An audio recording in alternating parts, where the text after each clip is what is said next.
नमस्कार दोस्तों, स्वागत है आप सभी का आपके हमारे YouTube channel rock star education में। मैं हूं राज। अगर आप मुख्यमंत्री कन्या उत्थान योजना के तहत 50,000 रुपए का स्कॉलरशिप का राशि का जो है ऑनलाइन आवेदन करने का सोच रहे हैं, तो मैं बता दूं आप लोग काफी लंबे समय से इसका इंतजार कर रहे हैं कि आवेदन जो है कब शुरू होगा।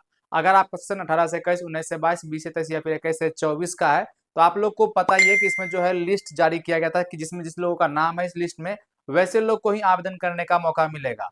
और कहीं ना कहीं आप लोग को पता ही है कि इसका जो है मेगासॉफ्ट का नवनिर्मित पोर्टल जो है वो भी जारी हो चुका है, लेकिन अभी तक आवेदन शुरू नहीं हुआ है। लेकिन आवेदन शुरू होने से पहले एक से मैं आपको क्लियर कर दूं कि अभी अभी आपके लिए हम बड़ा अपडेट लेकर आए हैं कि अगर आपका जो है 50,000 रुपए के लिए स्कॉलरशिप का अप्लाई करना चाहते हैं, तो आपको जो है किस बैंक अकाउंट में पैसा आएगा, आपको किस बैंक अकाउंट में जो है जाकर, किस बैंक में जाकर आपको कौन सा अकाउंट खुलवाना है, इसको लेकर एक जो है जानकारी लेकर आए, जैसा कि आप देख सकते हैं। जहां पे हम ये हर एक चीज आपको बताएंगे कि आपको जो है आखिर किस बैंक अकाउंट में खाता खुलवाना चाहिए, ताकि आपका जो पैसा है 50,000 रुपए की राशि, प्रोत्साहन राशि, वो मिसिंग ना हो, वो किसी दूसरे खाता में नहीं चले जाए, या फिर जो है आपके बैंक अकाउंट के कारण आपका जो है आवेदन रिजेक्ट नहीं हो जाए। इसलिए हम इस वीडियो में बात करने वाले हैं कि आखिर आपको, अगर आप मुख्यमंत्री कन्या उत्थान योजना के तहत 50,000 रुपए की राशि लेना चाहते हैं, तो किस बैंक अकाउंट में आपको पैसा लेना चाहिए, और किस बैंक अकाउंट में अगर आपका खाता है तो उसमें नहीं आएगा, हम वो भी बताएंगे। इसलिए इस वीडियो को अंत तक देखिएगा। लेकिन याद रखिएगा, वीडियो को देख रहे हैं तो वीडियो को लाइक कर दीजिएगा, चैनल पर पहली बार आए चैनल बटन दबाकर सब्सक्राइब कर दीजिएगा, साथ में बेल आइकन को प्रेस कर लीजिएगा लगातार इस तक इन्फॉर्मेटिव वीडियो हमारे माध्यम से देखने के लिए। अब देखिए, यहाँ पे हम आपको एक्सप्लेन करते हैं। देखिए, सबसे पहले यहाँ पे देख सकते हैं, यहाँ पे हमने कुछ चीजें को मेंशन करके रखा है जो कि आपको देखना चाहिए।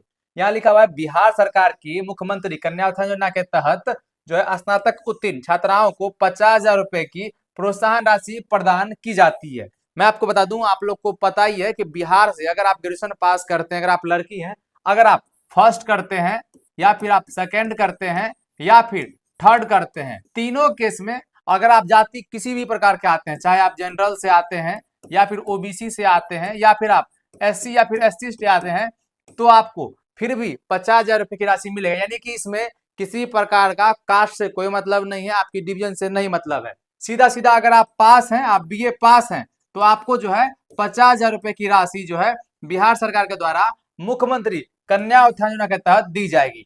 अब देखिए, यहाँ पे और लिखा हुआ है कि इस योजना में लाभ उठाने के लिए निम्नलिखित बैंक खाता आवश्यकताएं हैं। यानी इस योजना का लाभ लेने के लिए आपके पास कौन कौन से बैंक अकाउंट होने चाहिए, किस किस में अगर आपका अकाउंट है तो आपको पैसा मिल जाएगा, किसमें आपका बैंक अकाउंट है या तो उसमें नहीं मिलेगा, उसको लेकर यहाँ पे और सारी बातें बताई गई है। आइए इसको समझते हैं।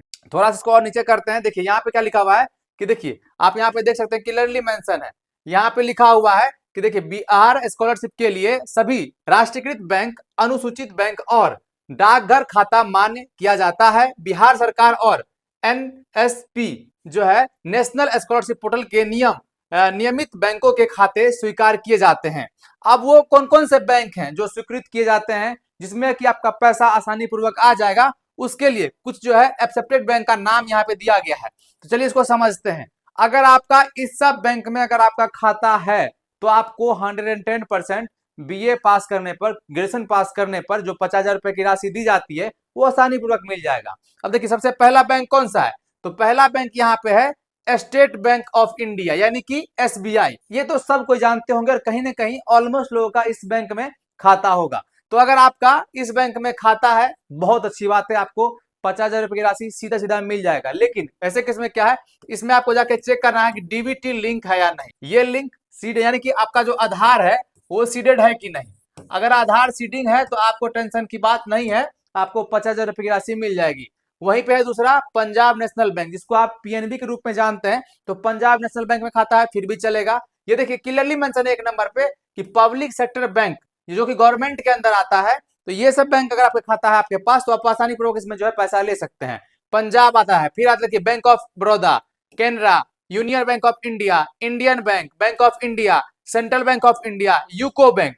तो यानी कि ये सब बैंक अगर आपके पास खाता है इसमें, तो आपको लोग के लिए अच्छी बात है। अब देखिए, दूसरा आता है प्राइवेट सेक्टर बैंक, जो कि शेड्यूल्ड बैंक है। तो अगर आपका प्राइवेट सेक्टर बैंक में अगर आपका अकाउंट है, तो देखिए, अगर आप एचडीएफसी बैंक में खाता है फिर भी आपको पैसा मिलेगा, आईसीआईसी बैंक में तो मिलेगा, एक्सिस बैंक में है, जो है कोटक महिंद्रा में है, आईडीबीआई बैंक में है, यस बैंक में है, फिर भी आपको पैसा मिलेगा। लेकिन याद रखिएगा, जितना भी हम बैंक का नाम बता रहे हैं, सब में डीबीटी लिंक आधार सीडिंग होना बहुत ही जरूरी है, तभी आपको पैसे दिए जाएंगे। अब देखिए यहाँ पे रीजनल बैंक जो है, देखिए जैसे कि बिहार ग्रामीण बैंक हो गया, मध्य ग्रामीण बैंक हो गया, दक्षिण ग्रामीण बैंक हो गया, अगर आपका इसमें भी खाता है तो आपको जो है पैसे मिलेंगे। याद रखिएगा इंडियन पोस्ट पेमेंट बैंक अगर आपका खाता है तो आसानी पूर्वक आपका जो है ये भी खाता मान्य है इसका पैसा उठाने के लिए। अब देखिए यहाँ पे कौन से खाते मान्य नहीं है, अगर आपका किस जगह जो है अगर आपने खाता खुलवाया है जिसमें कि आपको पैसे नहीं मिलेंगे, तो देखिए यहाँ बताया गया है कोऑपरेटिव बैंक में अगर आपका खाता है तो आपको पैसे नहीं मिलेंगे, उसमें जो है डीबीटी लिंक नहीं होता है,